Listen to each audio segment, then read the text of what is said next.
Good evening, everyone. It's 5:31. I'd like to call the meeting to order. I'd like to welcome everybody to Sierra Madre City Council special meeting on Tuesday, February 7th, 2023. Madam City Clerk, could you please call the roll? Yes, thank you. Mayor Edward Garcia, Present. Mayor Pro Tem Kelly Krebs, Here. Councilmember Jean Goss, Here. Councilmember Christine Lowe, Present. and Councilmember Robert Parkhurst. Here. Mr. Mayor, you have a quorum this evening. Thank you, Madam City Clerk. If we could have Councilmember Lowe lead us in the Pledge of Allegiance. Absolutely. All rise, please. Remove your hats, please. Hand over your heart. I pledge allegiance to the flag of the United States of America and to the republic for which it stands, one nation, under God, indivisible, with liberty and justice for all.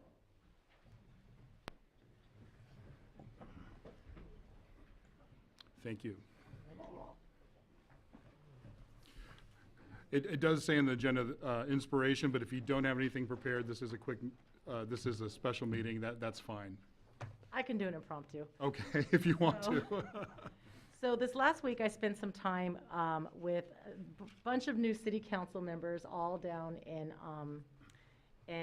Universal City, and it was really inspiring to hear how motivated people are to volunteer for their communities and how much time and effort people put into each other in building community. And I sat with Monterey Park. So we did a lot of prayer with them, and it was really nice to hear that the community was coming together to support them, including Sierra Madre Fire Department and all of our local Verdugo fire departments. We lent aid to them so that their people could get the debriefing and psychological help they needed. And some of them still aren't able to go back to work yet. And their new city council member was really great. So it was just a nice time to actually pray together and actually just have a moment of silence amongst all Southern California and California city council members. Thank you, Councilmember Lowe. I'd like to have an approval of the meeting agenda. Move to approve the meeting agenda. Is there a second? Second. All those in favor? Opposed? We have an agenda. Okay, Mayor and City Council reports. Does anybody have anything? I know we're probably meeting very soon, a week from today. But if there's anything anybody would like to report out, we did hear a little bit of your report in your inspiration. But, I have nothing. I'll wait till the meeting on the 14th as well. Okay, this is a special meeting, so we're not going to be having public comment for items not on the agenda. But we do have a presentation that we're going to do first. We are coming up with some packed agendas in the next few meetings. So City Council requested an update on the library renovations. So if we could have that presentation. I'm not wearing my glasses. I didn't skip over anything, right? No, that's it. Mayor, Deputy Public Works Director Yanez will be presenting. Thank you.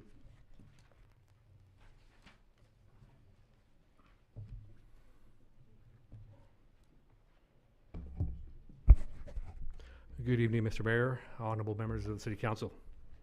Arnulfo Yanez, Deputy Director of great city of Sierra Madre. As Mayor Garcia stated, update on the library project. As you may know, this past December, we went out to bid for a qualified firm, architecture engineering firm, to assist us with the project and the improvements to our library. To date, let me back up here. That actually went out.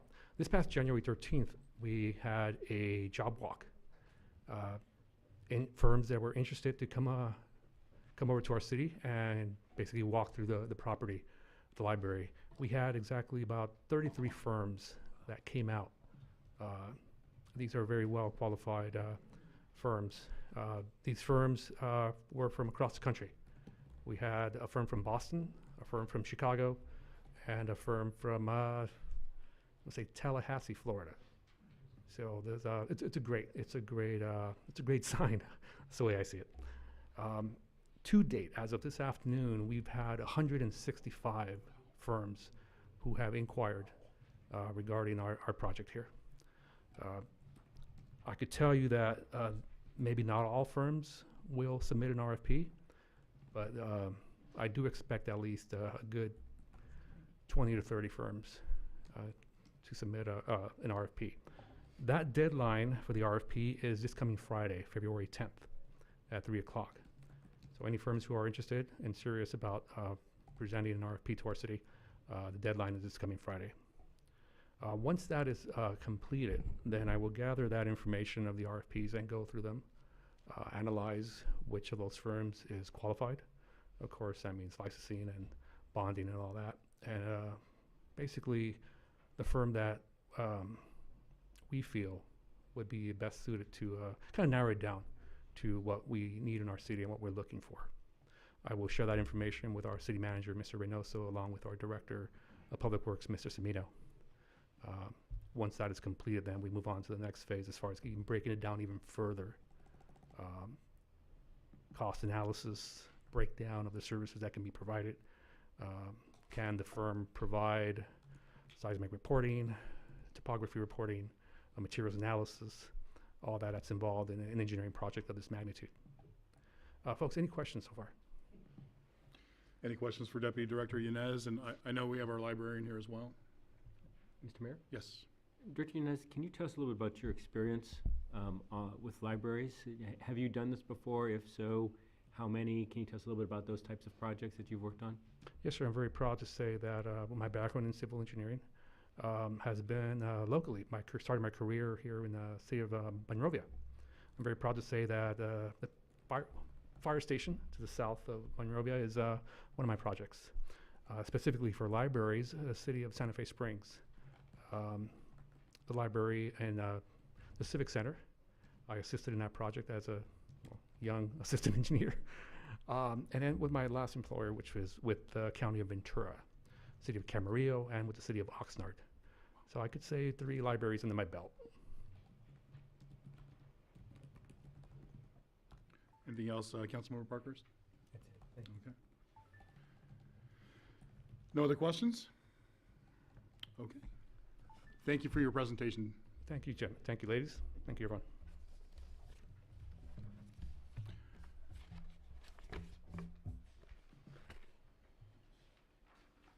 Okay. Do we typically have public comment on that type of presentation? I from what I recall, no. Not 'Cause there's typical, it's no not action. typical. Okay. Okay, that brings us to our discussion item, the consideration of resolution 2023, I don't have my glasses. Thank you. 15, 16, 17, and 18. Lucky I have long arms. The way this is going to work, we're going to have a presentation. I just want to make sure everybody understands the ground rules.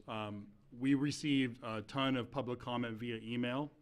So I requested of our city attorney and our city manager to read through the public comment and try to answer as many questions that they could, that was posed, really kind of lump them in themes, because there was a lot of public comment, and obviously we're gonna have live public comment too, following that. So if we could have City Clerk Aguilar give us the presentation. Thank you, Mr. Mayor.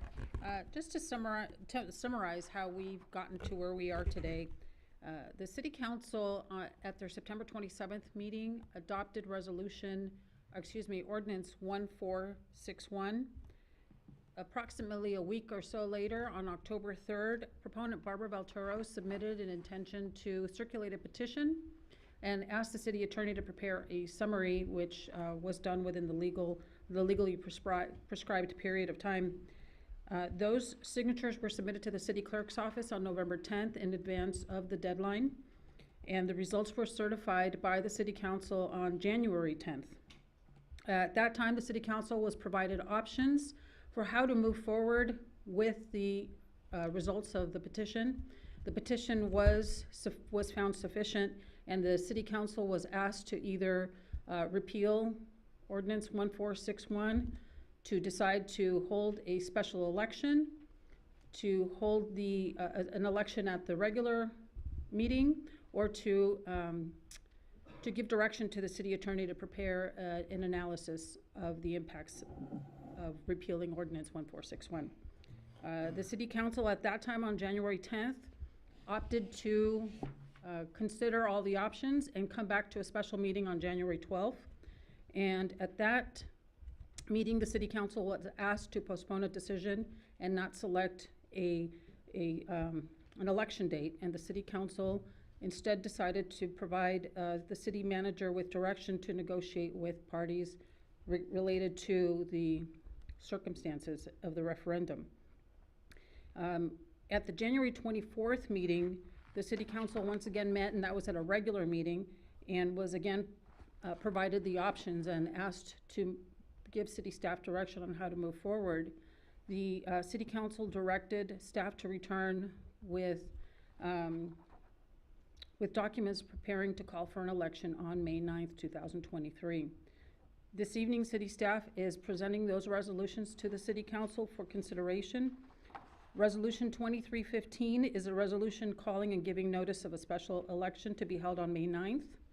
Resolution 2613 is a resolution requesting the Board of Supervisors for the County of Los Angeles to render specified services related to the conduct of a special election. Resolution 2317 is setting the priorities for filing written arguments regarding the measure and directing the city attorney to prepare an impartial analysis. And lastly, Resolution 2318 provides for the filing of rebuttal arguments for the ballot measures submitted at the election. And those are the 4 resolutions that city staff is requesting consideration. The city council may adopt these resolutions or may give further direction to city staff. That concludes my report. Thank you. And as far as the ground rules are concerned, I know we're going to hand it over to our city attorney and city manager. I want the council to feel free. I know generally we'll ask questions before public comment, but after we hear public comment, I want to allow us to, if we feel that there's another question to be asked, that we have that freedom to do that. So I just want to make sure that's clear. Okay, thank you. Mr. City Manager. Are we going to proceed with public comment first? No, let's go with you first, and then we'll do public comment. Thank you, Mayor. So city staff reviewed all of the public comments received on this item. In staff's review, it became apparent that certain misunderstandings were common throughout the comments. Part of the complexity around the issues is that comments contained half-truths. Staff will try to clarify by first identifying the issues, then stating what is true, and clarifying what is not true. After this council meeting, a fact sheet will be circulated to all residents who submitted comments. So the first question, why did the city council place us in this position? The city staff, planning commission, and the city council negotiated and unanimously approved the Meadows project. The city council, as the ultimate decision maker, can take responsibility for the Meadows project. There are 2 development projects pending before the city now. The Meadows project, approved by the city council, and a competing SB 330 project submitted by the same developer. But the SB 330 project was only made possible by the referendum proponents' decision to referend the ordinance, but not the resolution. It is important to note, had they referended both documents, New Urban West would not be able to file the SB 330 project. The second point we wanted to clarify is the following question. Why doesn't the city give the parties more time to negotiate? One question, or some of the emails included an additional comment saying that the parties have only been given 2 weeks to negotiate so far. So here are the facts as they stand. The city attorney, myself, sent Protect Sierra Madre's attorney a letter on December 26th, 2022, informing her of the SB 330 application, providing my legal analysis, and requesting that the proponents meet with the city manager and withdraw their application, withdraw their petition for a referendum. The city manager contacted a member of Protect Sierra Madre's steering committee on December 27th to inform them of that letter. 25 copies of that letter have been printed and they've been placed in the front for anyone to view. I encourage anyone who's interested to take a copy of that. Feel free to review the legal analysis for yourselves. And you can email the city manager with any of your questions directly. On January 3rd, I received an email from Protect Sierra Madre's attorney stating that, that she had received the letter and that apparently contact had already been made between the proponents of the referendum and the city manager. So at least as early as January 3rd, conversations regarding withdrawal must have been taking place. Protect Sierra Madre has known about the SB 330 application for over 5 weeks now, and I've yet to receive a response letter from their attorney. The city manager has had 2 formal meetings with members of Protect Sierra Madre, but over 60 individual interactions. Because Protect Sierra Madre has not identified a negotiator until last week, many of the negotiations occurred with different members of the group. The parties have agreed to 5 out of 8 of Protect Sierra Madre's requests, and the city has since provided additional concessions. All of the negotiations that have taken place so far via email are subject to the Public Records Act. A Public Records Act request has already been submitted for those negotiations, and they will be disclosed upon the conclusion of the negotiations. So to clarify, why doesn't the city give the parties more time to negotiate?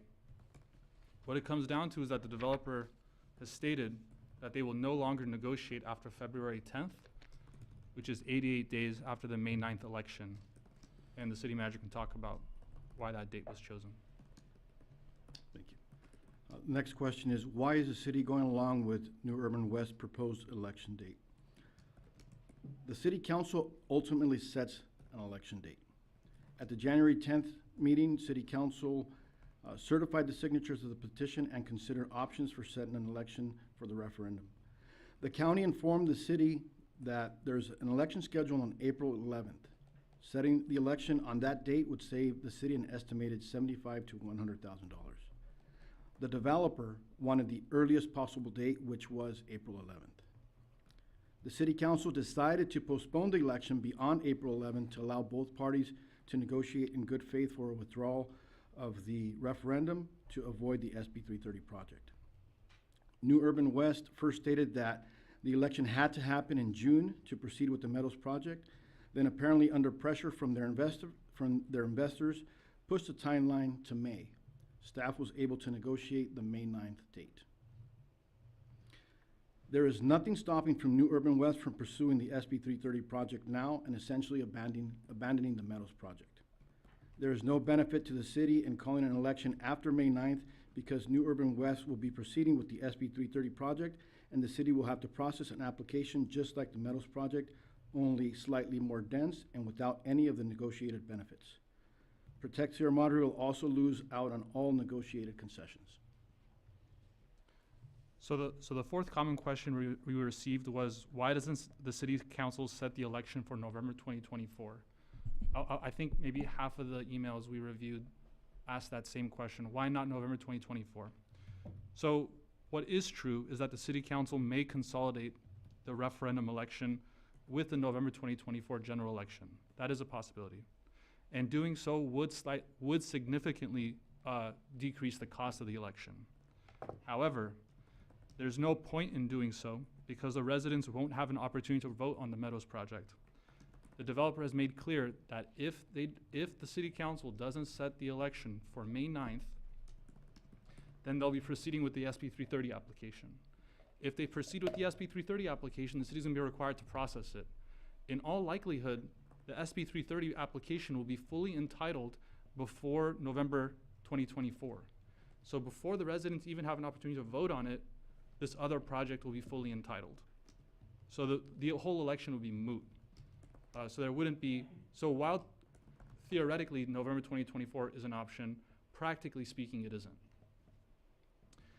There were additional questions that we received that weren't really common across all the comments we received, but we thought it might be worthwhile to address them because I personally heard them come up a number of times. So I was just going to address a number of individual comments. The first, we received an email from a Mr. Dan Golden. The comment reads, why hasn't the city attorney apprised all of you that the new cynically revised NUI proposal with its ostensible nod to affordable units has at least tripled the potential for litigation against NUI and on the city on many levels, up and including the state attorney general and certain federal agencies.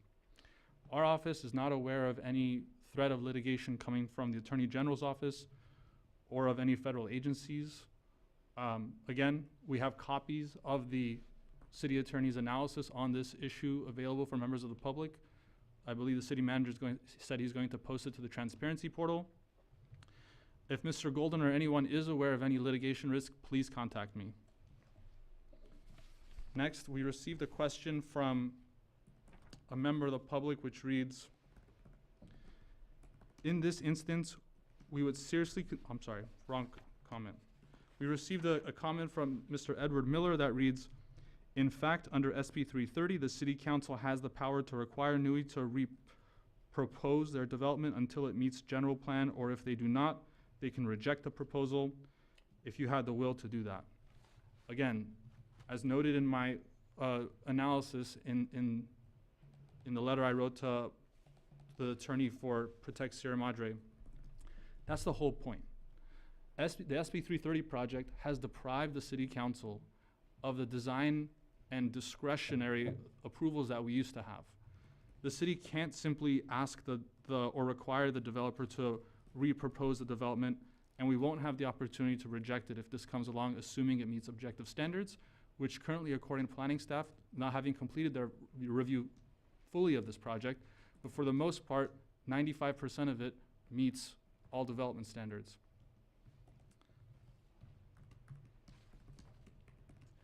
I also received a question from a Miss Allison Snow. Rather, as a comment. It says, please don't be cowed by the developer's threat to build an additional 8 houses under state law SB 330 by promising 3 low-income units. No one in their right mind can rationally agree that the 3 proposed low-income houses are affordable by any low-income buyer at a $16,000 annual income. I don't know how the $16,000 annual income number came about, but let me clarify exactly how someone can purchase affordable units under this SB 330 project. So the state density bonus law allows an applicant to reserve a certain number of their units for affordable housing. In this case, the developer under this SB 330 application has set aside units for very low-income housing. Now, very low-income housing has a specific definition under state law.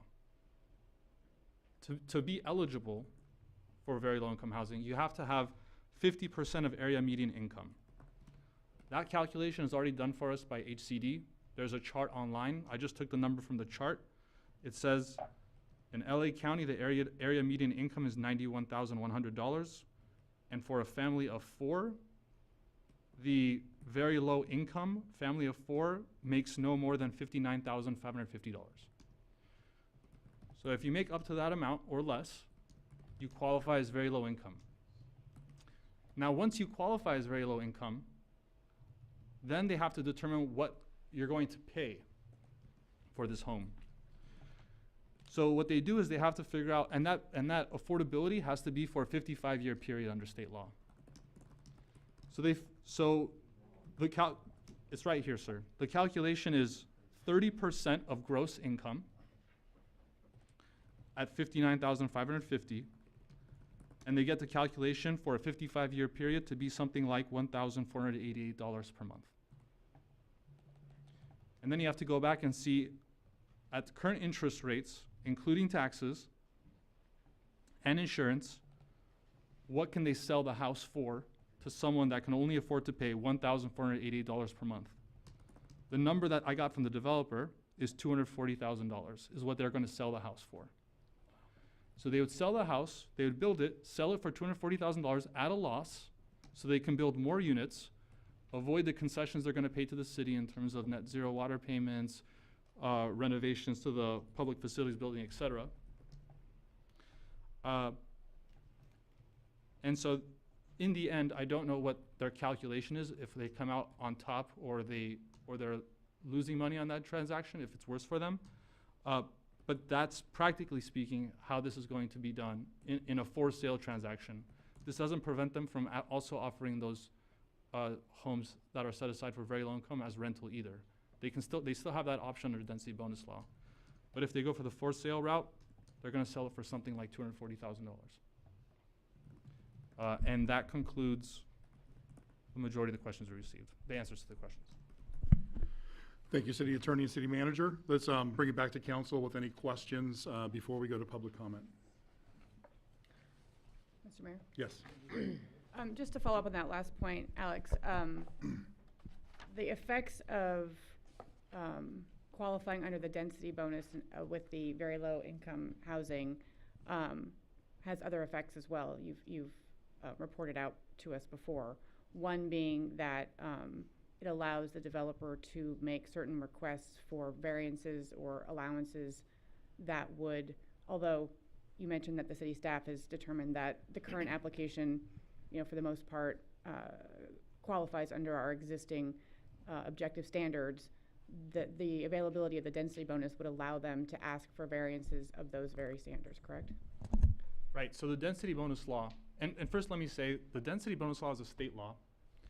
So it applies throughout the state. It's commonly used by developers, and developers, all of Los Angeles County is expensive. And there are developments all across Los Angeles County offering homes for very low income, extremely low income. So to say that it's not possible to do that belies the point that it's happening throughout the state. But to your point, Councilmember or Mayor Pro Tem, the density bonus law, when triggered, provides 4 different types of benefits. 1, it provides additional density. 2, it requires the city to provide a certain number, depending on their level of affordability, certain incentives or concessions, which are basically benefits that our code doesn't otherwise allow, height, setback, etc. If the developer qualifies for it, they can get certain waivers from our development standards. And lastly, it provides preferential parking standards. So they would qualify for all 4 of those benefits if the density bonus law is triggered, which it is under this SB 330 application. And in terms of these concessions and potential waivers, a lot of the development standards that were negotiated as part of the Meadows project, things that people were really concerned about, like setbacks and height and 1-story, 2-story, all of those kinds of things. Those would be the types of things that could be eligible for variance based on the density bonus allowances, correct? Correct. And also, I understand from previous discussion that the density of the 50-home proposal is not the maximum that the developer could build with the inclusion of the 3 very low-income homes. Is that correct? Correct. I believe it's up to 60. Thank you. Mr. Mayor? Yes, Councilmember Parkhurst. I'll follow up a little bit on that. So you said you've got SB 330 and the density bonus law, but are there other laws that apply to the application that the developers put in? And if so, what are they and what's the impact of those? Yes, there are, and they're laid out in my legal analysis in the letter that's provided here, and that will be posted online. This is the one that you sent on December 26th? Correct. Got it. Yeah, so there are 4 primary laws at play here. The first one is SB 330, and just to reiterate, SB 330, what that does is it creates this preliminary application standard that freezes development standards at the time application is submitted. It also has that 5-hearing rule, which limits us to 5 hearings for the entire project. There's the Housing Accountability Act, which is in effect. The Housing Accountability Act limits our discretion. There's the density bonus law, which allows for greater density and certain waivers of development standards. And there's also the Permit Streamlining Act, which requires us to process this application on a set statutory timeline. So even if SB 330 were not an issue, would the other 3 still apply? Yes, they operate independently of each other. So you could sue on one and the other 3, or you could sue on 2 and the other 2 would take effect. Is that right? Correct. Okay.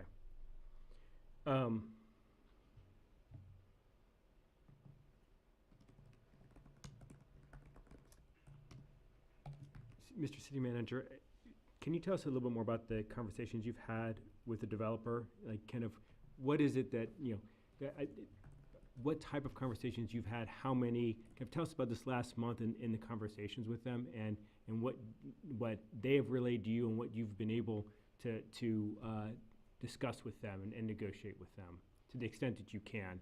I understand the negotiations, we still need to keep some, because since they're still ongoing, we have some confidentiality around the negotiation. But can you tell us a little bit about those general conversations? Yes, and you're right, to protect our ongoing negotiations, I'll keep it very high level. At the last meeting, I believe you asked me how many meetings I've had with them, and I did circle back, and I've had approximately 21 interactions with New Urban West since negotiations began. So they did inform me that, or their representative informed me that they are under a lot of pressure from their investors to move forward with the SB 330 project. City staff is working diligently to try to preserve the Meadows project and this enhanced Meadows project that we're currently negotiating. So if we were to postpone the election, they'd just move forward and steamroll through with the SB 330 project? That is an option at any time. And so I kind of mentioned it in my last question, Mr. City Attorney, but so could we sue them? Could we sue them on all 4 of them? And if so, what's our chances of winning on the 4 laws that you laid out to us that apply to the new project that they've proposed? Right, so the answer is, could we sue them? I'll qualify my answer on this. Should we be talking about litigation risk and levels of litigation risk? I'll answer Okay. just generally. Can we sue them? Yeah.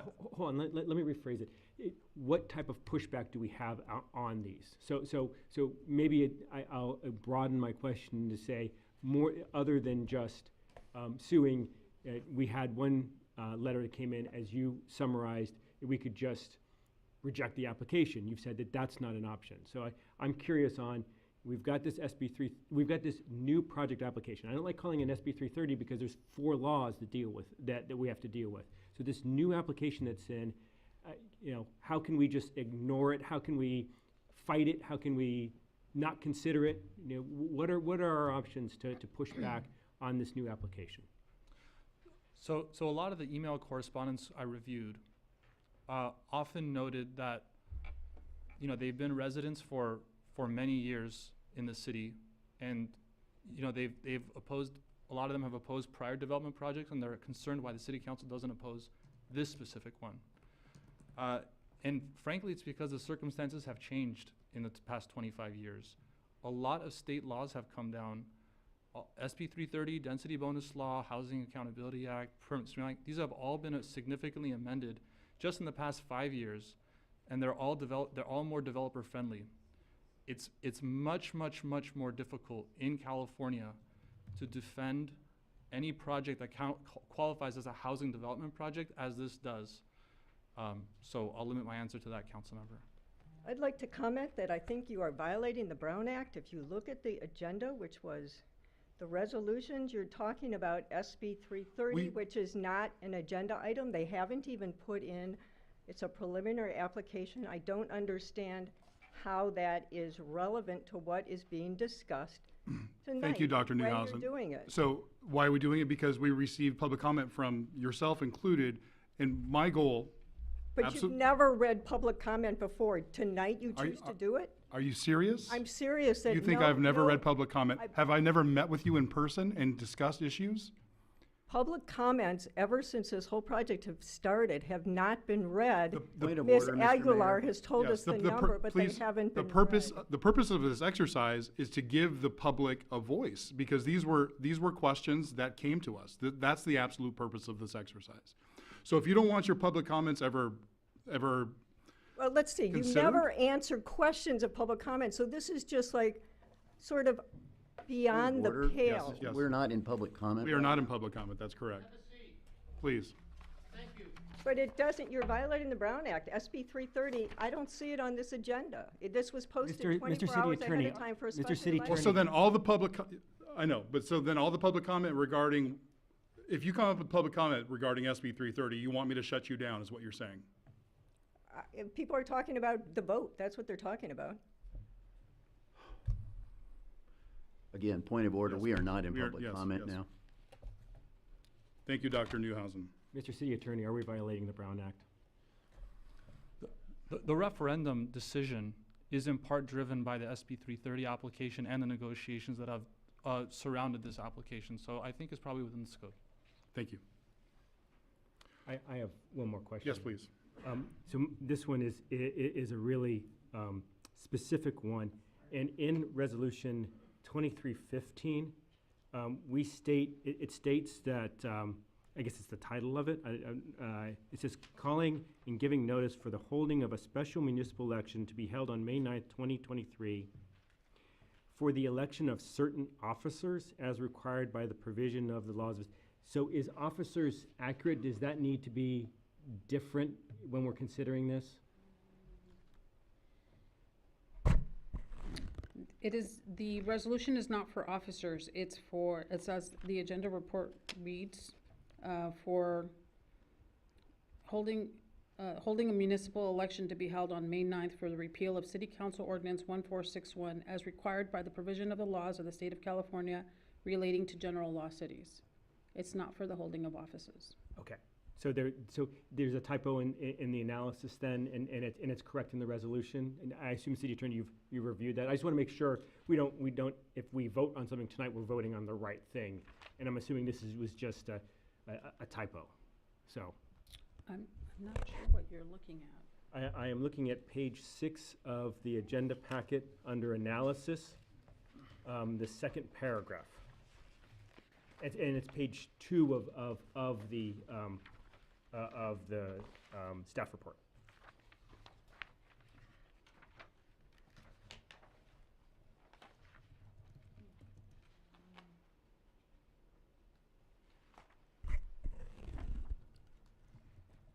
So, any misinformation contained on that is a typo and is an oversight. The actual resolution is a resolution calling and giving notice of the holding of a special municipal election to be held on May 9, 2023 for repeal of City Council Ordinance 1461 Okay. as required by the provision of the laws of the State of California relating to general law cities. Just want to make sure we've got, and so I appreciate that. Thank you, I apologize for any confusion. We just want to make sure we're doing it right. Right. Mr. Mayor, Thank you. Councilmember Lowe? I had a couple questions. One thing is when I did go to recently to the council meeting, the new member council, this was a 2-hour related to these issues and proposals and projects that are upcoming across the whole state of California. This was a 2-hour seminar. So what we're discussing now, what we're finding with local control versus and Meadows project versus, say, a new project are exactly what all cities are also going through. And we had 20 speakers ask the exact same questions that we're all asking, and what we're able to do and what we're not able to do. So I appreciate that your research is also, and what you've told us is exactly what the whole state has been saying too. My questions are then with the low income qualifications, now that's LA County, not Sierra Madre City income levels, correct? Yes, but it's a little more complicated. Okay. It is LA County, but then HCD does adjustments for, I think they do adjustments for zip codes that have particularly high incomes, like Sierra Madre. So there might be an adjustment that happens, but it's going to be roughly $60,000. Okay. I'll just state that within our recently approved housing element, the local AMI numbers are within that as well for the County of LA. Okay. Any more questions? Yes, the other question was,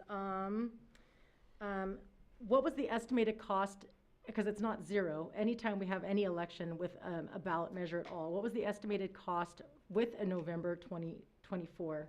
Even though it's a moot point, what was that estimated cost? Councilmember Lowe, it's difficult to give it an appropriate estimate simply because it's, there are so many agencies and really in an election, the more agencies that are involved in the election, the lower the cost because it is a cost-sharing election. So in a presidential election, which would be November 2024, you have federal, you have local agencies, you have water agencies, school districts, you also have colleges, you have the county, you have the state, and instances where you have presidential elections, the cost to run an election will be significantly lower than it would at a special election.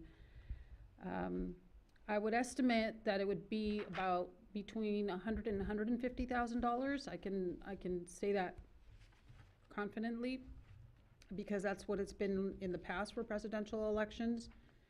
That wouldn't be the case for a special election where the cost isn't shared and we're on our own.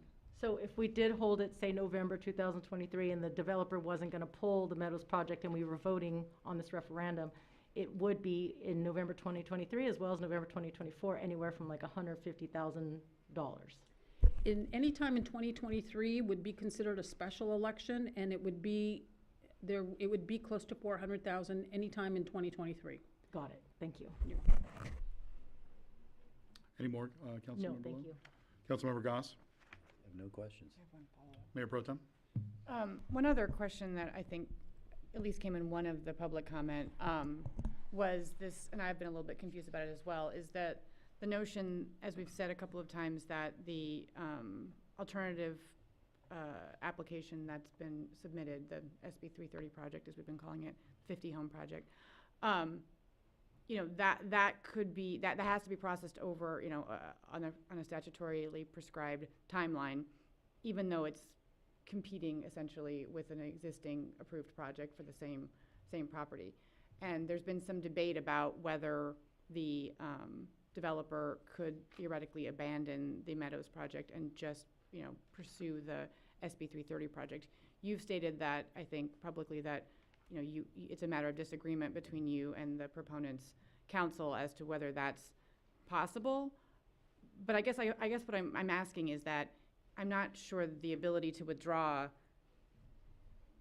solves the problem, because the application itself will need to be pursued or processed by the city, irrespective of any withdrawal of the Meadows project, correct? And so we could still get to an entitlement of the project and then have essentially two projects that have been at least partially approved. And then what happens? I want to make sure I understand the question. Yeah, I'm sorry. Are you saying in the scenario where the referendum petition is withdrawn, or are you saying in the situation Oh, no, where the application is the withdrawn. application is withdrawn? Yeah. So you're saying in a situation where the developer seeks to proceed with the SB 330 project, but also at the same time withdraws their Meadows project. So what we have now is a project, the Meadows project, that isn't fully entitled because the ordinance hasn't taken effect. So we have a project somewhat in limbo. At the same time, we have a preliminary application that also isn't entitled. So in my opinion, it's going to be the race to entitlement. Whichever gets entitled first is likely the one that will be binding. But I say that with qualification because it's unclear to me what happens if the developer doesn't pursue the second phase of entitlements, which is the tentative track map and the design review permit. For the Meadows project. For the Meadows project. I'm of the opinion that they're bound to it via the development agreement, which only takes effect if the ordinance takes effect. I know that there are differing opinions on that point.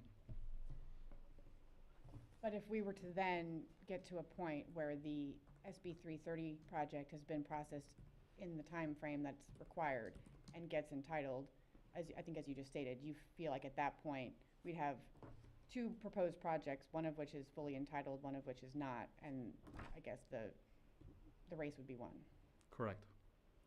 Follow-up question, what's the timeline for the SB 330 project? When does it, is it, somewhere in my mind it was 6 months, but I want to make sure we're clear on that, I'm clear on that. Right.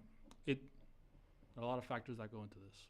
So the first thing is we have an application. Staff has deemed the application complete in that they've submitted everything they need to submit. Now staff needs to determine whether or not it complies wholly with our municipal code. And also there's going to be some level of CEQA review.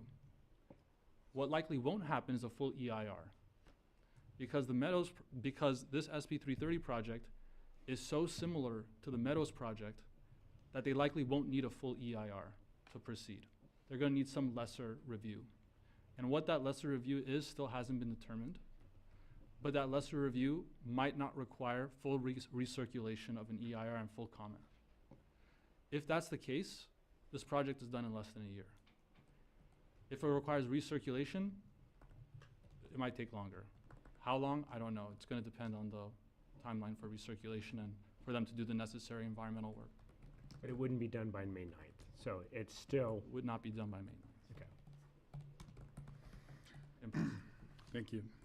Yeah, that's one of my questions. Thank you, Mayor Pro Tem. Kind of going back, because we've been asked to push this to November, but we're understanding that that'd be a moot issue. But kind of a lot of the dialogue has been, this is a new act. In fact, SB 330 is called the Housing Crisis Act of 2019. New is a relative term, right? So it's over 3 years old, but how new is that? SB 8 was the extension of SB 330. We know what SB 9 and 10 do. Those are new, but it's really just an extension. So kind of thinking about Senate Bill 330, the Housing Crisis Act of 2019, and as far as you know, how successful have municipalities been, shutting some of these projects down? If you know, because I tried to do my own independent research, and I found a lot of success. YIMBY, Yes in My Backyard, likes to sue municipalities that try to shut these projects down. How successful have municipalities been, if you know? So I know based on the literature we receive from the League of California Cities. And the cities in general are consistently on the losing side in the past 3 years. Specifically with respect to the density bonus law, I'm not even aware of a city that has succeeded in their defense of a density bonus law claim in the past 3 or 4 years. I've only seen losses to cities. Housing Accountability Act, there aren't that many cases on point because it was amended in 2017 to really give it teeth. But again, I've only seen losses coming from the Housing Accountability Act. I haven't seen any victories for the cities. As far as SB 330 and Permanent Streamlining Act, I'm not aware of losses or victories. All right, thank you. Any more questions before we open up to public comment? Seeing none, let's open this up to public comment. Madam City Clerk should have a stack of comment cards. If you could please keep your comments to 3 minutes. If you're not finished with your thought, I'll try to give you the time to finish a sentence or two. I will let you know.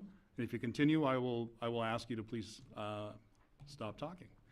So with that, Madam City Clerk, please tell us who the first card is. Thank you. Mr. Mayor, first, the city staff did receive 47 public comment emails Yes. that were forwarded to the city council for consideration, and we have 5 speaker cards. The first is from Martha Walsworth. Thank you, sir. 2 more.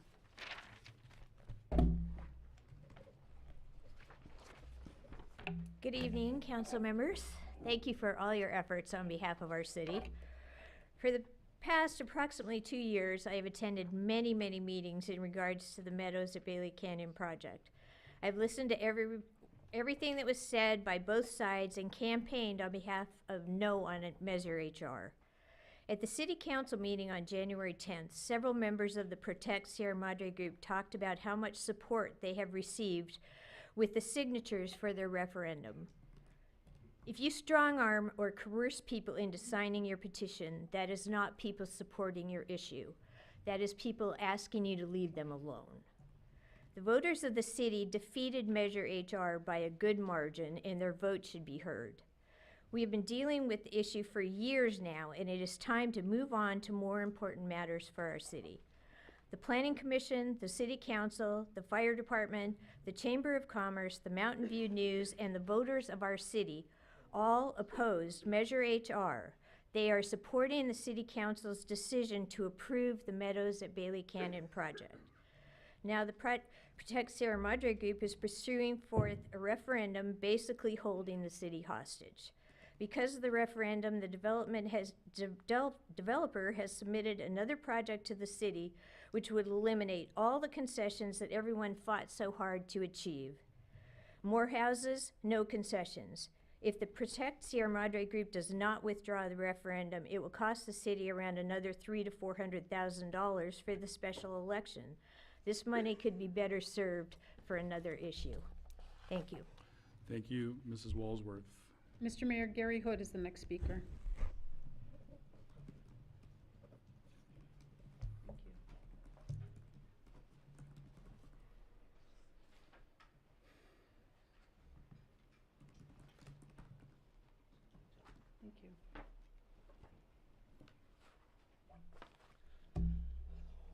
Thank you. Good evening, Honorable Mayor and council members. Gary Hood, North Baldwin. I'm reading this letter for Lynn Coleman. It is very disturbing that you have failed to reach a satisfactory agreement with the Protect Sierra Madre group that would allow them, with the full support of their many followers, to pull the referendum as you have requested. It is in the best interest of our community that you negotiate a mutually beneficial agreement and put an end to the divisiveness that has affected us all. Your willingness to hold off on setting the election at your January 10th meeting for 2 days was a step in the right direction. But your derogatory comment preceding this, that it would give them time to come to their senses, was demeaning and counterproductive. Further, your rush to comply with the developers' unreasonable requests to hold the election in May was contrary to your stated objective of a productive negotiation. You only allowed for a few weeks until February 10th for the parties to meet, and from all appearances, your unwillingness for the city to step up and bring anything substantive to the table will doom any chance of reaching a mutually agreed upon solution. Likely, that was your intention from the beginning, and this very obvious, worthless, failed public relations attempt to appear conciliatory at the end has failed miserably. That was from Lynn Coleman. And I find it, on my own self, I'm saying, it's just really disappointing that from the very beginning, council had an opportunity to review 9 and 10 and 330. Other cities have, and there are supposedly, and maybe the attorney can check, I know, I heard at least 2 cities have won, and I heard that our city, and this came from not in our city, this came from the county level, that if our city would have gone forward and asked for some variances, that we would have been granted them because of our small size and the high density of our population. And some other items that I just didn't really catch because there was about 5 people discussing, but that caught my attention. There's some cities have who were on top of 9 and 10 and 330 in the beginning, stepped up and have gotten some variances on this. That I don't know, but I'm sure our attorney can do this. But it's just very disturbing for our city, for the community, to feel like our council has not supported us. It seems like everything that's gone on has been in support of this. Thank you, Mr. Hood. So I thank you very Yeah. much. Thank you.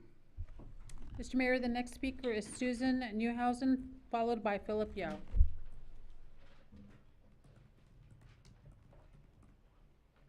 Good evening. First of all, I want to apologize because I misunderstood your statement regarding reading of public comment. I thought you implied that us as a council don't read the public comment. Oh, So no. I want to apologize regarding that. Oh, thank you. I appreciate that. Susan Newhausen, top of Grove Street. So I did also send in a comment, but after I saw that there were 47, I figured I probably should get here because I would be shocked if after working all day you had time to read them. And I also want to make the point that this referendum is actually the first vote on the Meadows. HR was not on the Meadows specifically. As a member of Protect Sierra Madre and a concerned Sierra Madre resident, I request that you not rush into the special election and that you provide more time for discussions about modifications of the Meadows at Bailey Canyon plan that will allay many of the public's concerns. The rush is at the urging of New Urban West, as you've heard, And that's understandable, considering how much money they have riding on this development. However, like the MOU that launched this long, regrettable episode, the benefits of rushing the election accrue almost exclusively to New Urban West and the Passionists, with next to nothing for other property owners and residents in the surrounding neighborhoods. Consider, it looks as if the city government has been captured by, and is actually taking direct orders from, a rich out-of-town corporation. But you could deflect this criticism by erring on the side of fairness and providing more time. We understand that New Urban West is currently working on city officials, trying to intimidate them into siding with them, starting with submitting this SB 330 application with the housing density bonus. This is a blatant attempt to extort favorable decisions from the city. Their attitude seems to be either go along with the Meadows project and quit dilly-dallying about the election, or we'll redefine high density and do something to the monastery property that's more terrible than you ever dreamed. It's just the latest example of New Urban West's heavy-handed manipulation and failing to act in good faith. It's likely that they have no intention of following through with the 330 project because they would have to start from scratch and take on a new, lengthy, and tedious batch of disputes within the city and potentially the courts. According to our city attorney, as he said, it may not even be possible for them to withdraw the Meadows project, and it certainly is not what their investors want. Please be considerate of the wishes of many Sierra Madre residents and don't rush this election. Give the process time to work toward a just resolution for all concerned parties. And since SB 330 and the housing density bonus came up, I think in general the law is still pretty new and it's not really clear, but if you read through it, we do have objective standards. Our general plan are objective standards. Our setbacks, our lot ratio, our houses to lot ratios, all that are objective standards. As you well know, the Meadows specific plan just blew by them, which it never should have. They were supposed to abide by the general plan. They didn't. Their initial application for SB 330 is also blowing through everything that has to do with R1 residential. From my reading, they don't get every concession, every waiver that they want. With ultra-low income housing, they get one concession or one waiver. And you know, the city can actually fight. Thank you, Dr. things. Newhausen. Let me just one more sentence. Yes, please. The city wrap can up. fight the extent of it because to build 3 very low income houses, even if they're sort of giving them away, basically each house would only need an extra 160 square feet to pay for those 3 houses. So it's not like they need their Thank you. 50% larger than. Thank you, Dr. Newhausen. Generally, we have a clock up here. It's not up here tonight. I just noticed that. So we do have a clock that I'm referring to that's up on the wall, just so you know when you're making comment. Yeah, sorry. All right, Mr. Yao. Oh, Phil Yao, 513 Sierra Keys. I just want to make a point, and that is with New Urban West submitting a high-density project or proposal really shows us how dishonest and how really unethical they've been in the past. It's probably the strongest words that I've used describing them, but I'm not happy with what has transpired, with us acquiescing to a special election cycle, expending monies that many have pointed out that could be used for better purposes, all right? But unfortunately, it is at this point, and we hope that you elected officials are acting on our behalf and be able to really posit a response to them instead of letting them run us all over. We've been, again, in the past, and I'm saying in the past, we've been called and described as a very unsavory crowd. I don't think we are. We have a different opinion, not often heard, but we are still, fairly unwavering in that. And we really, some 1,200 plus of us, at least on paper, have supported our position. And it is not a ill will position, is a position to try to safeguard Sierra Madre. Okay? That's all I want. And again, I don't want to call people names, really, but unethical and dishonest is fairly clear. Thank you. Thank you, Mr. Yao.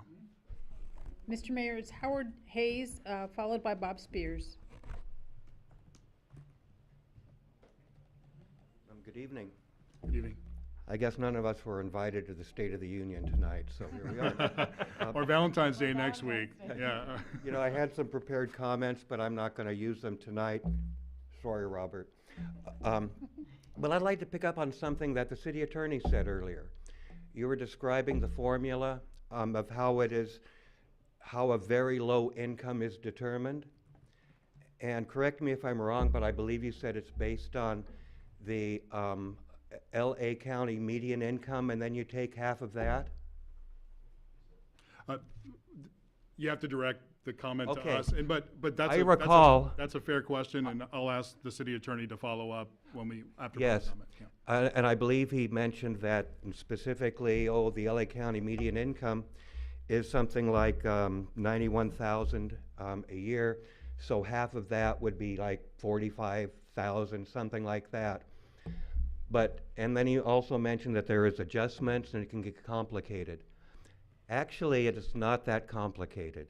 It's right here in our city ordinance, and I'd refer you to 17.340.020. It's spelled out here, and you were correct in the first part. Very low income, 50% of the area median income for Los Angeles County. And then it goes on, multiplied by 30%. In other words, what you stated that the homes would qualify as very low income at an income of about 45,000, when in fact, it's more like about 13.6. What I am saying here, the whole reason we're here, this whole thing is about New Urban West has used the oldest trick in the book. Do what we want, or we're going to give you a ghastly alternative that you're going to be powerless to stop. And they're representing that they can do that by qualifying this under SB 330.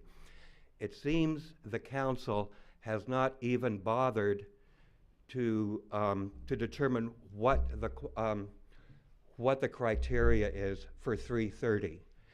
That apparently the council has just said this qualifies under 330 because the developer tells us it does. The council does not even have, I don't know how much research has gone into this. Also, they are qualified for all of these concessions and variances.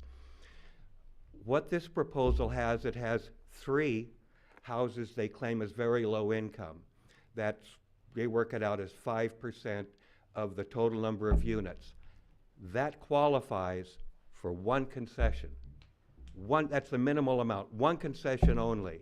It is in the state statute, and that's reflected, check it out, 17.34 in our municipal code. So before anybody talks about, well, this is inevitable, we've got to live with it, I would suggest the Wrap city it up, Mr. council Hayes. does its homework and finds out if it does. Thank you. So, Mr. City Attorney, there was 1 concession from what I recall, and then unlimited, I forgot the other term, if somebody here at the dais can. Waivers and concessions are different. So to answer, because he did answer that question regarding the AMI, it is 50%, and then it's 30% of that number. Correct. Yes, and That's that's correct. because according to the Consumer Expenditure Survey of the U.S. Bureau of Labor Statistics, this is the amount that people generally spend on housing. Oh, well, what I was But that- referring to is. I'm just letting you know. What I was referring to is what the formula for determining what qualifies as very low income. Yeah, The and- city attorney mentioned half of the median income, where actually it's half and then less than No. a third of that. And Yeah, that is I'll let him important. follow up on that after public comment, Please. but thank you, Mr. And Hayes. I'd like to know which No, set of formula is being used Thank you, for Mr. the Hayes. city I know, council but we- determining whether or not Mr. this is a Spears? bogus threat or not. Thank Mr. you. Spears, thank you.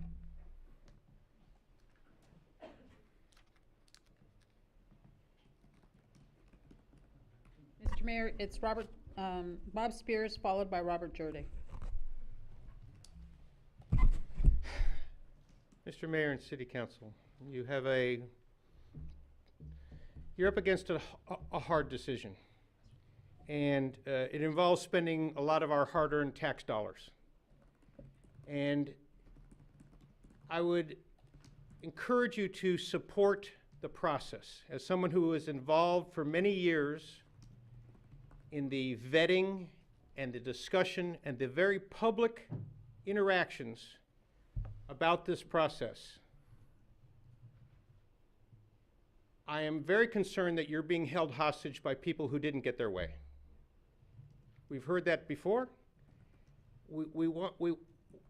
I want you to support the process that you have seen. I want you to support the rights of people to develop private property. I want you to support the laws of the state and the process for development that you've all agreed to support when you took your office. I want you to support the work of the city staff and the previous planning commission. I want you to support the work of your last city council, and I want you to support the vote of the people. I want you to support the public park that was offered to you. I want you to support the $900,000 for the water that was offered to you. I want you to support the concessions of Carter that was offered to you. And I don't want you to have to revert to a public records request to find out what concessions you're being held hostage to. Please do the right thing. If it costs $400,000 to do the right thing, then we should do it. And as a member of the public, I will support you for doing that. And I will work with other people to support you for doing that. But don't be held hostage by people who are unhappy. Thank you. Thank you, Mr. Spears. Mr. Mayor, Robert Jardy, followed by Alex Arietta.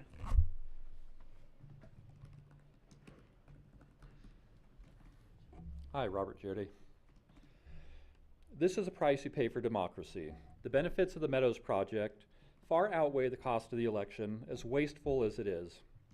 To put off an election until November 2024 will cost you $400,000 in lost future property tax revenue, so you might as well bite the bullet now. Notice that Protect Sierra Madre, who is pushing for the referendum, does not want an election as soon as possible. What's up with that? This is what they want. They tell us, that tells us that their only goal is to delay and force an SB 330 project, and then to cause further delays with future lawsuits. A lawsuit I doubt they can ever afford to fight. The election should be an easy win.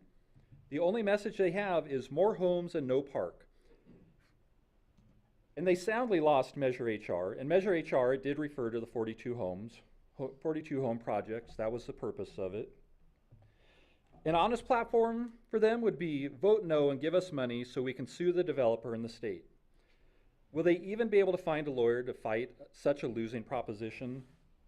I would ask that you make every effort to help the referendum pass in support of parks, conservation, local control, and public safety. Thank you. Thank you, Mr. Jardy. Mr. Mayor, Alex Arietta, followed by Stephen Tuttle.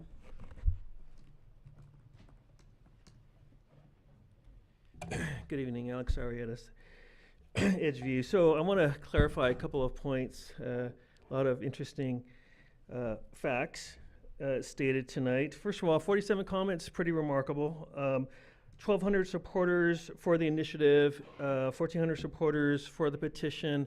I hardly call that a small group. And you know, the only one who was strong-arming during the campaign were people like Peggy Dallas, former planning commissioner, who was going around residents that had pro-HR signage in their front yards and go to the front yard and go to the front door and say, I'm Peg Dallas, I'm planning commissioner, I know more than you, and you should not vote for this.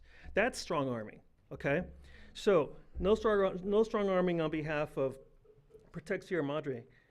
And in terms of the city council, I'm glad you went to a meeting where you had a city council from another city. I encourage you to also look at City of Camarillo, who are also in a fight with New Urban West, and they received feedback from some of their constituents, and they said, gosh, maybe we should redistribute our EIR. Maybe we should have some more public hearings about the zoning change before we consider doing that. They were listening to their residents. Councilman Cribbs said that you know, if SB 330 would take discretion away from making determinations around percentage of one-story versus two-story homes. That was already done. Planning Commission and City Council, you guys already approved a plan that was 90% two-story, and for a community that was that's 5% two-story. So that's already happening. Jose had said, city manager, that he had 21 conversations with Urban West, which is about 19 more than the 2 in-person meetings we had. Secondarily, in regards to concessions, let's be clear, 5 of 8 approved. There were a total, including with our meeting last week, and this will all be subject to public review anyway, there were 18, okay, 18. So far from meeting anywhere near remotely halfway. Our city attorney says he's at odds with Urban West attorney about whether they would even withdraw the Meadows project. Shouldn't he have consulted with perhaps another attorney, another law firm, to get a definitive legal ruling so he can then consult you appropriately on this? It's a pretty material issue to know whether they have the right to do that or not. And secondly, lastly, we're tired of being blamed that, oh, it's only because we didn't referend the general plan. No, in truth, it was the city's premature adoption of Resolution 2258 that changed the general plan, that resulted in this SB 330 mess and enabled Urban West to put together a project during the holidays between Christmas and New Year's. Delaying the approval of the Meadows project until after the election could have prevented this. Additionally, if the city council had properly structured the development agreement to delay the change in the general plan to after the process, You could wrap it up. then we would not be in this mess. So, delay in terms of the special election, it's so we can continue to have meaningful negotiations and discussions and try to come to an outcome. Thank you, Mr. Arrieta. Mr. Tuttle?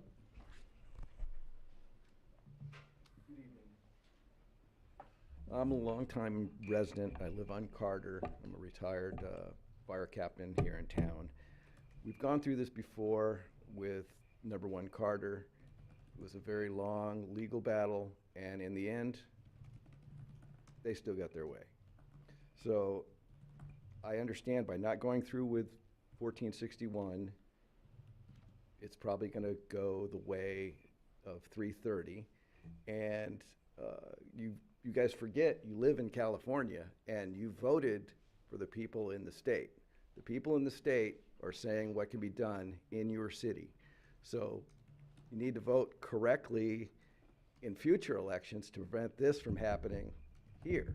They've already changed the laws on ADUs, so there's going to be a lot of houses with 2 back houses now. So this goes along those lines. I would push for you guys to go forward with 1461 so that you're not going to expend any money or any more money and lose out on the concessions that you've already made. Thank you, Captain Tuttle. Mr. Mayor, Stephen Hydorf, followed by Deb Sheridan.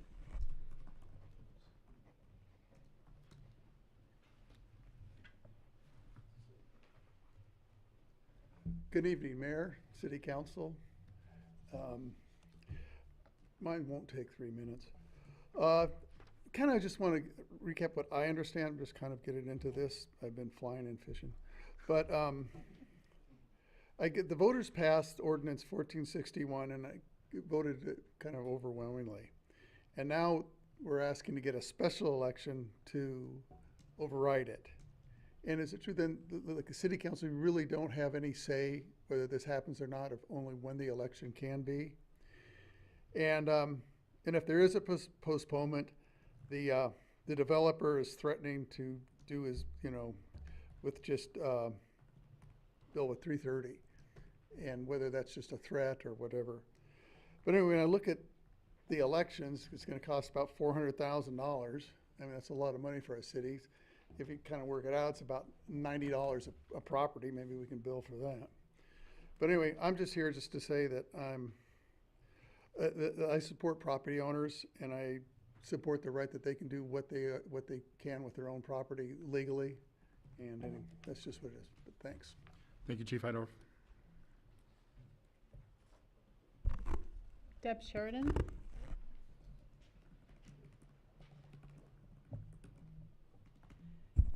Good evening, council members. Deb Sheridan, Valley Vista Drive. I have questions for you regarding tonight's meeting and the certification of such an early date of May 9th for the referendum election. Question 1, how can you even be having a meeting if you didn't post the agenda 72 hours in advance?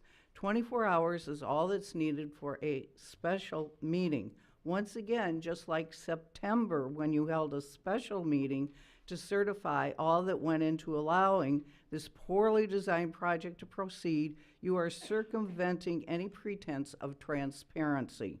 Question 2, why are you certifying such an early date to hold the referendum election? As you've been hearing, it is my understanding that negotiations are ongoing, but 88 days before that date would be February 10th. Ridiculous for ongoing negotiations, since there have been only 2 in-person meetings. Question 3, as you've heard, have any of you actually looked at other cities' negotiations with New Urban West? Apparently, most cities have had some success in their negotiations. Take a look at Berkeley and Camarillo, to name only 2, but they reduced the number of houses to be built by something like 20%. And you've done nothing. When there was an election of the citizens to vote on the Kensington, it was the developer who paid for the added cost of around $30,000 only. You have said over and over, as have some misinformed citizens, that this is only a few disgruntled people who are against this poorly designed project. How can you ignore the nearly 100 people who attended and spoke at the Joint City Council and Planning Commission meeting, 95% with major concerns? 1,400 people signed the petition for Measure HR, and 1,200 signed the number of disgruntled residents, and believe me, they signed willingly, and they knew what they were signing. Many people in Hastings Ranch have told me that they wish they could vote in Sierra Madre to help us all out. This is on you, council members, who are costing the city nearly $400,000 by not listening to your own constituents. Instead, you're under the thumb of Big Bucks developer and his latest threat of adding 8 houses that might actually be more affordable. Unfortunately, those who believe this is the wrong project for Sierra Madre don't have the $280,000 that the developer has spent spewing misinformation and outright lies. How much will the developer spend to confuse this ballot issue? And I thank you for listening and for reconsidering this. And if you don't believe how much the developer spent, just do a Freedom of Information Act. It's right there. Thank you. Thank you, Ms. Sheridan. Madam City Clerk? Mr. Mayor, there are no other speaker cards. Excuse me. That went quickly. Thank you. So I'd like to bring it back to council. As I said, I want to give us an opportunity to maybe follow up on what we heard during public comment if we wanted, because as we saw, public comment is not directed to city attorneys or city managers. It's comment directed to us. But if we have any questions for staff, before we get into discussion, please ask those. I had a question. From my mind, from what I'm understanding, negotiations, and I know we can't divulge negotiations, but we've got negotiations that U.S. City Manager Mr.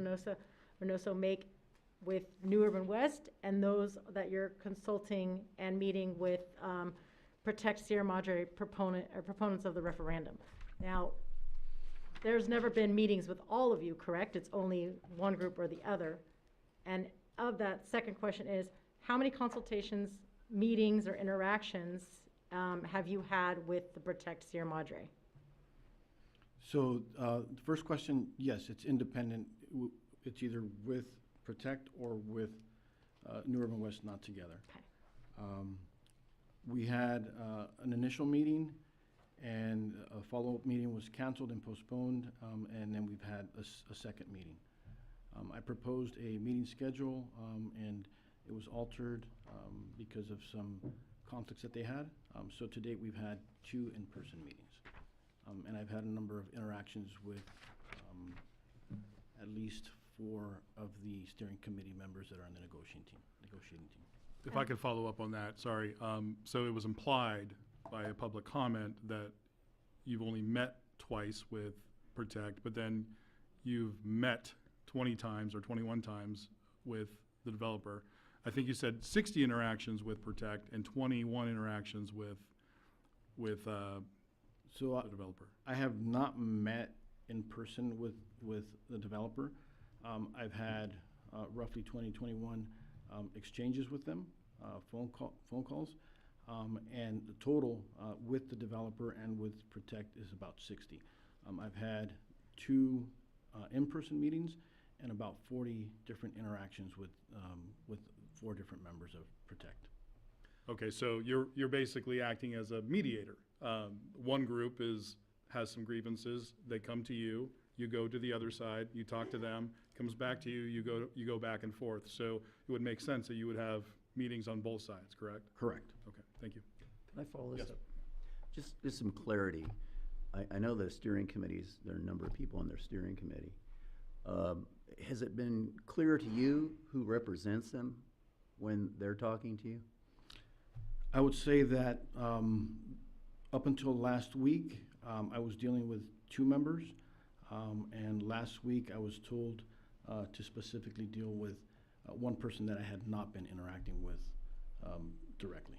So would it be fair to say that that changed the nature of those negotiations somewhat? I would say yes. Thank And I'll follow up. Oh, No, if it's a follow-up, please. I'll follow up to the follow-up to the follow-up, I think. I heard 18 requests. Are you aware of 18 requests? I've always heard 8. Are you aware of 18 requests that have been made for concessions for the project? So I have, on paper, I have 8. During negotiations, some questions may come up, but on paper, I believe I just have the initial 8. Okay. Thank you. Any more follow-ups on that line? Yes, please. Mayor Pro Tem. And to clarify, I know we're not going to talk about specific concessions while negotiations are ongoing, but generally speaking, is it fair to characterize the concessions as requiring they're basically concessions from the developer, right? There's, I think, a few that the city would maybe have control over, but the vast majority of or the majority, I should say, of the concessions are something that the developer has to agree to. Is that correct? So of the 5 agreed upon concessions, 3 of them involve the developer. 3 of them involve the developer. And of the 3 that were not agreed, which of those involve the developer? Of the items that were not agreed upon, all of them. Right, so I guess what I'm saying is that the participation of the developer in these negotiations is necessary for achieving any not any, but many of the concessions that have been requested. Correct. So their refusal to continue with negotiations effectively ends the negotiation because they're no longer continuing to negotiate. The list could be 100. If it involves the developer, there's no negotiation. And yes, you're correct. Thank you. Thank you for that. Councilmember Lowe. My question was a follow-up.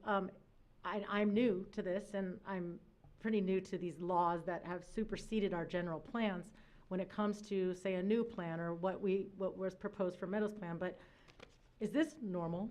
I'm sorry, is it normal to have so many negotiations after? I mean, I've been in Sierra Madre for 48, almost 49 years, and I've seen all these different projects that have come through and all these things, but I've never known that this type of negotiation is happening. So is this a normal thing for cities to do? I'm sorry, that might be a weird question. I'm kind of in awe, I guess. I'm like, is this what normally happens? I think we're in a position where we're trying to preserve a project that is less impactful and has considerable community benefits. And so I don't know that this is a normal process, but yeah. I think that's a good enough answer. Thank you. I was like, I don't know. Anything else? No, thanks. Councilmember Lowe. Councilmember Parkhurst. So 2 questions. So this is kind of a follow-up. So has there been a consistent list of items that have been asked for by the Protect Sierra Madre since you started negotiations with them? I would say some items have come up in conversations. Of the 8 items, did you say those are the consistent ones? Or are there more than the 8, the 8 written ones that you've received? There are items that have come up during conversation that have not been formally introduced in writing, that are not included in the initial 8 that I'm stating. So it's been hard to, has it been difficult to negotiate because there isn't a clear number, or has it been kind of, you know what, there are some general things that there's themes and things that have been consistent? I think that anything that involves a developer, the developer has clearly stated that they are not willing to negotiate. And so it could be those items. And because it's a brown bag, I don't know what the other council members know on this. Have all the council members been briefed on the 8 items that have been negotiated, and are they aware of what those items are that have been offered? Councilmember Parkhurst, it's my job to keep the council informed. So even though we can't say what they are, we all know what they are. And because of the negotiations, we're keeping them confidential, but we understand what's there. Is that correct? Correct. And okay, I'll leave it there. Thank you. Thank you, Councilmember Parkhurst. Councilmember Goss? Mayor Pro Tem? I want to bring back to the city attorney. I told Mr. Hayes we'd answer his question. So as far as the formula regarding average median income for Los Angeles, maybe there's some tweaking because we're in a more affluent community. You come to, actually, my understanding, household size is one of the issues. And then once we figure out what that number is, then it's 30% of that, because that's what people generally spend on housing. But if you could explain that process and the formula once again. So the statute Mr. Hayes cited, the ordinance rather, I wrote it. So I drafted that maybe a couple of years ago. Commissioner Spears recommended it for city council approval, and members of this council approved it. So I'm familiar with the ordinance. The ordinance was intended to mirror state law. And so if there are questions about the exact calculations, I'm happy to talk to individual members of the public after this meeting if you'd like to go over the math. But generally speaking, you have to break it down into 2 separate inquiries. First inquiry is, does this person qualify as a very low income person?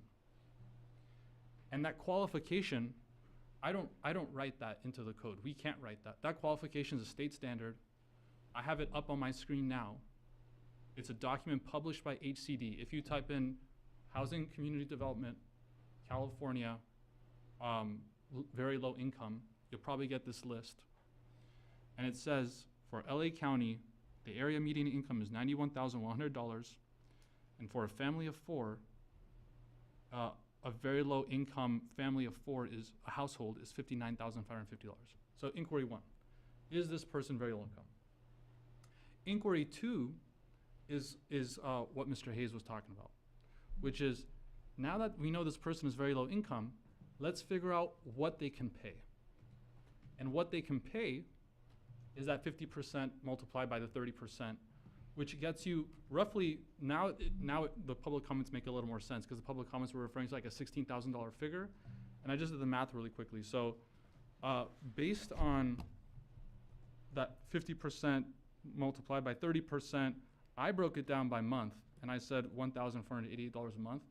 But if you were to multiply that for 12 months, you get $17,800. So it's roughly about that. So his math isn't off. It makes sense. Mm-hmm. If we're calculating the same way. So anyway, there are 2 separate inquiries, and the point he raised is about the second inquiry, not the first one. If I could address one other comment that was made. There was a question about how the SB 330 application might not apply to all cities. The gentleman that raised that, he's not incorrect in that point. He's right. SB 330 applies to affected cities, and certain small cities aren't affected cities for purposes of the statute. But I'm just reading the definition here. An affected city does not include any city that has a population of less than 7,000 or 5,000, which Sierra Madre has 11,000, I believe. So 5,000 or less, and is not located within an urbanized area as designated by the United States Census Bureau, And we are both. We're more than 5,000 and we're designated in an urbanized area. So like maybe a small town in like Mono County might not qualify, but a city in Los Angeles County is definitely qualifying. And, anyway, that answers that. No, that's very helpful. Thank you. So, we've had not very low income, but we've recently have had some experience. This, you kind of jogged my memory here. We've recently had some experience with dealing with these calculations. As I recall, the property that was the former EAC on Hermosa and Highland was maybe low income. It's the same process to get to a number, even though the number's different because it's not very low. It might be low or moderate. And also, I believe there's building on Suffolk that has some type of low income component. But so it's not like this is the first time we're seeing these types of numbers and issues with this SB 330 plan. These things are actually alive and existing within the city. Is that correct? Yeah, I'm not familiar with the first example, I don't think, but the second example, the one on Suffolk, that was moderate income development. So we had to use this calculation. And it's possible. It's not like this is impossible in this city. Right. Okay. All right. Thank you. Going back, well, Ms. Sheridan left, but she had a question regarding noticing. It is a special meeting. 24-hour notice is what's necessary, correct? Mr. Mayor, the 24-hour noticing is required by law for a special meeting. However, in anticipation of this meeting, city staff had a notice posted in the newspaper that came out over the weekend announcing the special meeting. So in the interest of transparency, that was already done. And then going back, and my memory might be incorrect, but our last regular meeting, we actually, as a council, decided on a date, and there was probably only 4 members of the public here, but that was on the agenda. Is that correct? That was at a regular meeting on January 24th. Yes, sir. Okay, thank you. I don't have any more questions, council. I had one more question, and it keeps going to this benefit, which date benefits our citizens and our constituents the most.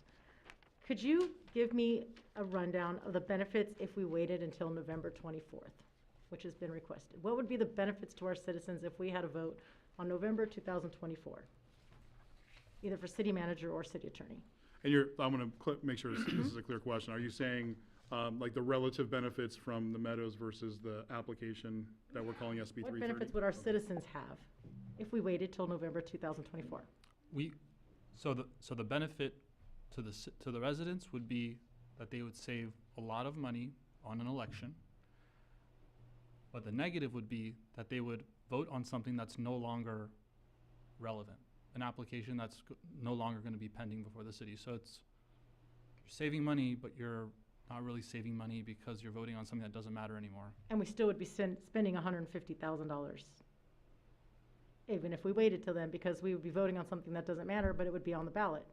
But to be clear, I wanted to clarify this before. We'd probably be paying that anyway because we have an election in 2024, Exactly. irrespective of the referendum. Okay.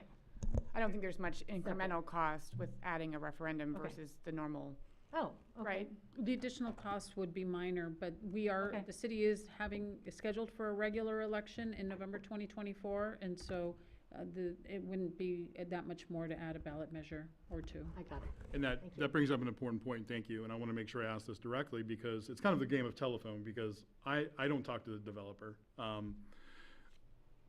You have been told with certainty that if the election was in June or after June, the Meadows project would be pulled and only this one, the application we're calling SB 330 would go forward. Therefore, any election after or into June would be moot because they're now voting on an ordinance that has been pulled, completely pulled. So why even have this election? And we'd probably still have to end up paying for it.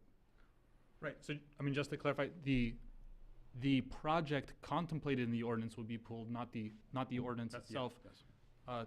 Just to be technical about it, but that's correct. The developer has expressed to both myself and the city manager that initially he said they would pull if there was no election in June, and then maybe like a month ago, he came back and said, no, shareholders say it has to be in May, and so he didn't get his April date that he wanted, And it seems like we're not getting the June date that members of the public, that some members of the public wanted. We're getting something in the middle, May 9th. And so he's come back and he's pushed back because he originally said sometime in June, and now he's saying, no, June's off the table. So as a part of the negotiation, he's now saying if it's after May 9th, and actually, the negotiations are only good till February 10th, and after February 10th, there's no negotiation, so it doesn't matter if we extend it, right? And to be clear, I mean, he did want the April 11th date. He wanted as early as possible. And we told him, give the negotiations a chance. Let's see if we can get some kind of agreement that benefits the developer, benefits the city, and benefits the individuals opposed to the project.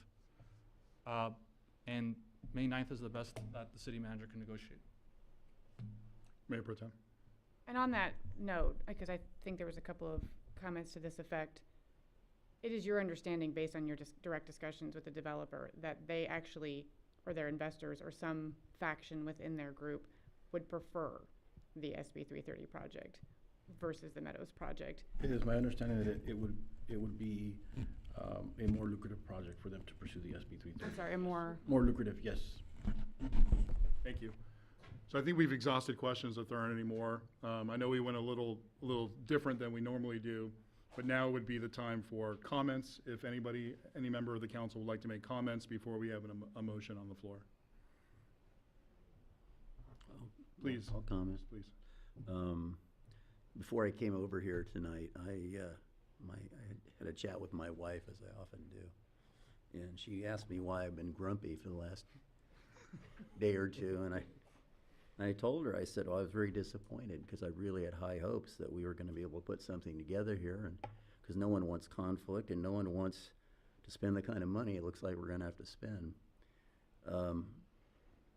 And it seems to me that different people have different ideas of what the facts are, but we heard the facts tonight again.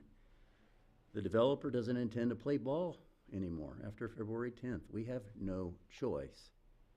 And I think, given our druthers, we might give a little extra time. We don't have it. There's 5 weeks have been available for negotiation. I think a reasonable person would say that that's enough time. I don't know who's at fault, but it just didn't happen. So it's very disappointing. It's going to cost us. But I think Mr. Girardi's comment is a good one. He said, look, we got to bite down hard because this $400,000 is an investment in all the benefits we get from the Meadows project. I don't think I've heard a better comment since that, because in reality, it's not a zero-sum game. If we spend the $400,000, the Meadows project will provide us with all sorts of benefits for the city as a whole. And I think that I can, in good conscience, vote for that election tonight based on that. Thank you. Councilmember Lowe, any comments? I was kind of in the same position where I'm sitting here trying to figure out a way to make everybody happy, of which we never can, obviously, but to help the most people of our city. And when analyzing all the different dates that we could do, all the options that we had, and I thank our city staff for putting their noses through. What did we say, 70% of your time was spent in this type of negotiation process. And for any of you guys who don't know, we don't get to be a part of that. So we go on with our lives, and the rest of the city is working hard to come to some sort of middle ground, and so we appreciate that, and I don't think there's anything else we can do. I think the ability to work for our city is what we're doing, and I think we need to move forward with an election on the May 9th, unfortunately. Thank you. Councilmember Parkhurst. So I spent my afternoon going through the 55 pages of comments and really thinking about what people were saying. And like with Councilmember Lowe, thinking, is there another way through? But I agree with Councilmember Goss and Councilmember Lowe that, I am prepared to vote for the election tonight. As the mayor said, I have not had any conversations with the developer. I have tried to stay very clear of them outside of this room or the courtyard outside where we had outside meetings. I've not received any pressure from the developer. I've not received any offers, no money, nothing. All of this has gone through the city manager, and I have directed all of my comments and direction and advice that way. Based on my knowledge of the concessions, there are some significant things that have been offered to the folks of the referendum. Some significant wins, and I look forward to being able to talk about them in the future. Hopefully, they pull this and can claim that some things that they were able to get at the very end. And I think that it would be good things for the city and good things for that area of the city. Unfortunately, I think that the developers got a lot of pressure on them and they've lost patience. They have negotiated, and I really appreciate what Mayor Pro Tem said, is that once they say they don't want to negotiate, it doesn't matter how much longer we do it. There's no one to negotiate with. You can't negotiate with the city for a private practice. So, I think we've got until Friday, one last push to go forward, but we have to plan on the election. I guess the final part of this is that Ms. Sheridan had mentioned the negotiations in Camarillo and Berkeley and the reduction in number of homes. My experience through this whole process is that the number of homes was not really the biggest issue. I mean, the biggest issue that we heard time and time and time again was water, and it was trees, and it was other things, and those are what we focused our time on, and that's what we did. And fire, thank you, yes. And so those are the things we really focused our attention on. It was never about, I don't remember hearing anything about the number of homes. And so, yeah, we were able to get, I can't remember the number, 60, 50, a large number of concessions out of this. I think we've done the best we could. It is private property rights. They do have a right to develop. And so it will be very painful if we see the 50-unit project developed. I think the 42 we've got $7 million of value in the park alone, $1.3 million between public safety and water. There's a lot of good here. And I really hope that we can move forward with that and see that go forward. And so, it's sad to me. It's sad that we're voting on the resolutions tonight for the election, but this is where we are. And I'm prepared to do that. I'm prepared to face any feedback from that. But I have taken the time. I've looked at all of the information. I've thought hard about it. And I think that, I support the items that are on the agenda. Thank you. Thank you, Mayor Pro Tem. As I've probably communicated in prior meetings, I've been angry about the situation and angry about the idea of spending city money on something that, to me, no one really wants. No one really wants this vote. I mean, even the proponents, I can't imagine that I can't imagine why they would campaign for it when the alternative is something that, represents the opposite of all of the public comment we've heard over the last 2 years about what is important to them. But to sort of echo the Councilmember Parker's, I'm just sad. I'm sad that we're gonna have to spend this money. I'm sad that the additional concessions that were procured by request from the proponents and worked so diligently by the city manager and agreed to graciously by the developer, because they don't have to agree to anything at this point, are going to be lost. I mean, if this referendum isn't pulled, all of the benefits, and I know it's sort of talking into a void because you don't know what they are, but I mean, it's just sad because these would be things that people in that neighborhood, people near the development, people citywide would benefit from. And so it's just sad to me that this is where we've ended up after a lot of hard work. But no, nothing has changed from our last meeting where we, in my mind, nothing has changed to postpone this election, and I still support the vote we took at our last regular meeting. Thank you, Mayor Pro Tem. So I'd like just to say that I'm honored to serve with the four of you, because I know where your heart is and why you ran for city council for the city of Sierra Madre and why you're sitting here, and it's the same reason I did, is to serve the people. So it's difficult to read public comments, and they're all gonna be up there on the website, so you can read them. People accusing us of not listening to the residents and not having the best interests of our residents in mind when we're making our decisions and only bending to this developer. It's sad, because that's not why the five of us are here, and I in my heart of hearts, I believe that.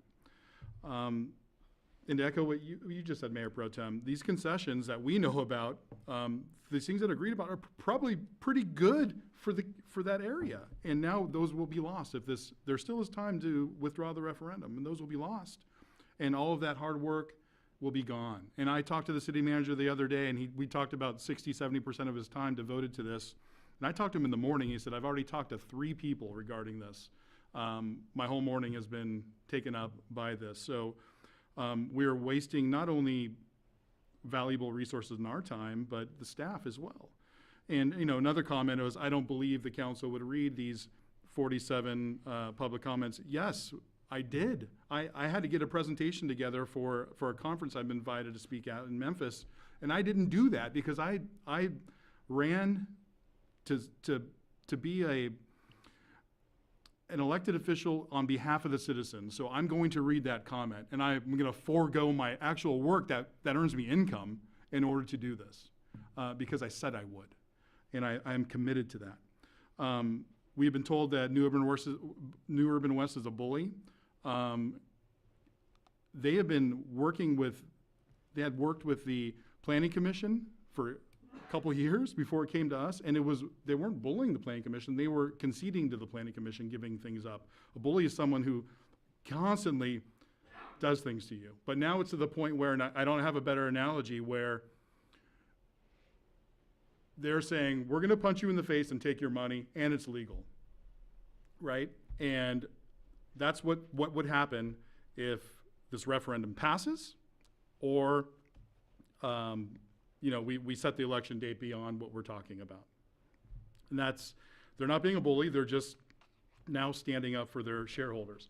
And as you know, I'm a professor of economics and finance, I'm an economic consultant, and I teach my students that it's the fiduciary duty to maximize shareholder value. The SB 330 plan maximizes shareholder value relative to the Meadows project. And I'm amazed and I'm grateful that they haven't gone forward with it, and that they're still giving us time to work this out to make sure that the Meadows project, the one that our planning commission had spent so much time, and our residents have spent so much time making it a better project through the process. And so it's disappointing.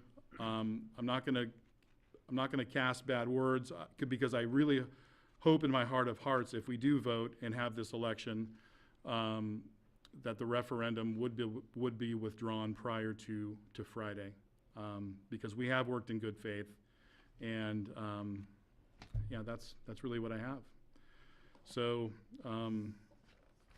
I think we're looking for a motion on 4 resolutions. I don't know if you want to take them as a slate. I think that's okay. Yes. I move to approve Resolution 2315, 2316, 2317, and 2318, in essence, calling and holding a special election on May 9th, 2023. Second. All those in favor? Aye. Opposed? The motion carries unanimously. Madam City Clerk, as far as the resolution 2317 and 18, we don't have any business for that today. That's all as far as rebuttals and things of that nature. We'll do that in a future meeting. That will be done at a future meeting, Okay. Mr. Mayor. Thank you. So with that, we are at the end of our meeting, and special meetings, do we open it up for items, future items on the agenda, or is that in my purview? That's at the mayor's discretion. If we have any ideas for future agendas, or we can wait till February 14th to bring those forward? Okay. Move to adjourn. Second. All those in favor? Aye. Aye. Opposed? We are adjourned. Thank you. Thank you.